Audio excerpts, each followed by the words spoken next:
Hello everyone, welcome to my YouTube channel Learn JSP with Mahesh. Today we'll see 8 essential tips which will help you to take Google Cloud Architect certification exam from your sweet home.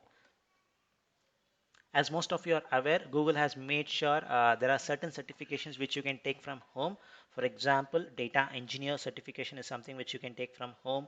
Similarly, our favorite certification, which is cloud architect, can be taken from home. If you were to take it from home, the option which you need to select is remote option. So that is the thing. So since it's going to be taken from home, I have tried to create certain essential tips which could be really helpful. Before we go into those 8 essential tips, a quick shout out. I'm starting my batch 4 in Google Cloud Architect certification. If you're really interested, please reach out to me and or you can drop me a message. The details are shown in the slide. Now, 8 essential tips which you should consider when you're taking the exam from your home. And this is based on one of the feedback which I got, not feedback, the inputs which I got from a GCP learner who took my training and who cleared the certification. Thanks to him. So he shared all the tips because he took the exam from home. So wanted to share some certain things here. And thing is that if we were to take the certification in a center, we don't need to do anything. Just take certain necessary information like the ID proof, all those things, and we are all good. But if we take it from home, right, there are certain important things which you should consider. The first and the foremost thing is, I guess most of you would be taking it using your laptop.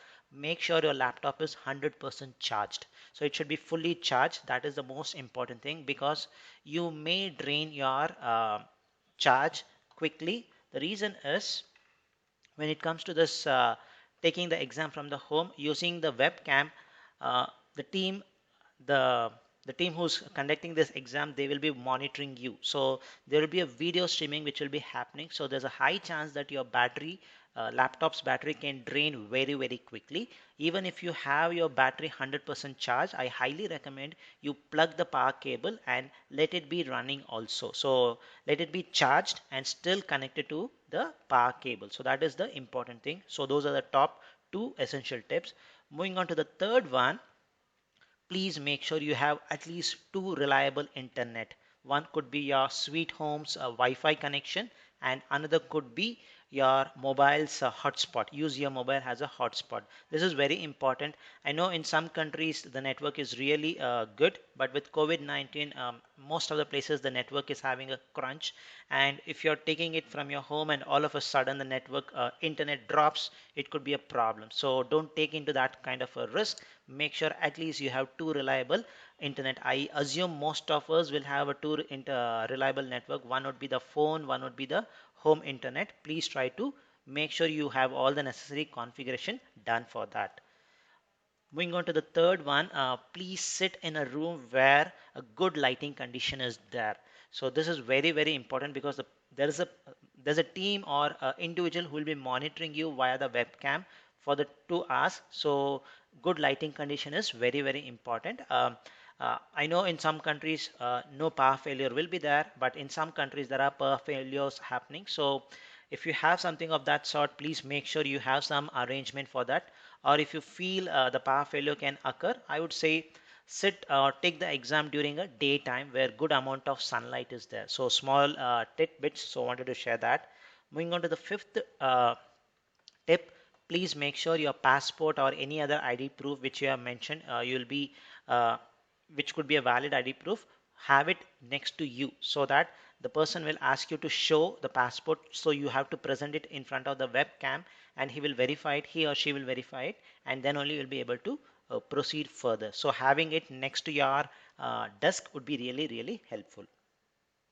Moving on to the sixth, please keep your phone away from the room. So you may ask, Mahesh, you told you need to have a second reliable network, which is be your phone, and now you are asking the phone to be kept outside. I would say because it should not be disturbing. If you have taken the exam even in a center, right, they will ask you to keep the phone in a in a place where it's like a locker, right? So same thing should be followed here is what I also feel. So please keep it next to your out of your room, but it should be very close so that the internet can be connected easily. There's no crunch there with your network, so please make sure. And also when you do that, right, make sure your internet hotspot, all those things are on. kept on. So moment your reliable internet fails, you can fail out your mobile. So please make sure you have some arrangement there. And moving on to the next step, very very important, because there's no person who can physically monitor you. If it's a examination center, people can come and go and see whether you are at the place. But since it is a virtual, right, please don't get up from the place, from your seat, when you're taking the certification or when you're taking the examination. Please complete it and then take it. So make sure you do all the pre-necessary arrangements. So at least for 2 hours, don't get up from the seat. And there is an inevitable scenario where you have to get up. Please do some signal, wave your hand or something, or just talk, saying that I need to get up for something emergency. Because if you just get up like that, it could be a red mark or a red flag, which can make which can create some trouble. So please don't do that. Please sit for 2 hours and make sure you finish it off. And the last one, this is nothing this thing, but based on my best practices, which I used to do, more of little bit of science here. So take a long breath before you click on start the exam or something of that sort, right? You just sit in front of your laptop, take a long breath, because this is what one of my science lecturer told. If you take a long breath, more oxygen goes to your brain, and what you need is your brain should work super fast in that 2 hours. So more oxygen is required. Please do that, and this could be really helpful. So those are the 8 essential tips which I wanted to share, and thanks to the person who shared this very generously, and because of which only I was able to make this. And a good thing is that he was able to clear it successfully, and he did a really good amount of effort, and he also had taken the certificate, like the course which I had created for the cloud architect. Thanks to him. So let me know in the comment section which tip was really helpful for you. Happy learning and get certified soon. Thank you for watching.